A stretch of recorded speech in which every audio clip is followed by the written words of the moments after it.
bagian dari edukasi untuk mendidik masyarakat dalam melakukan aktivitas bekerja sama ya, berkolaborasi Lanjut Pak Ketua, untuk mewujudkan satu mimpi bersama bahwa masyarakat harus sehat. Masyarakat bekerja sama dengan pemerintah.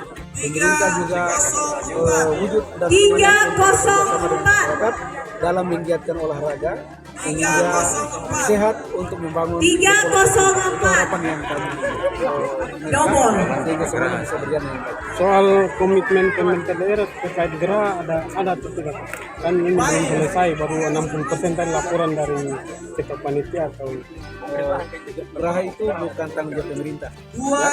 Geraha itu adalah partisipasi teman-teman dari kami dan ini sangat 2020.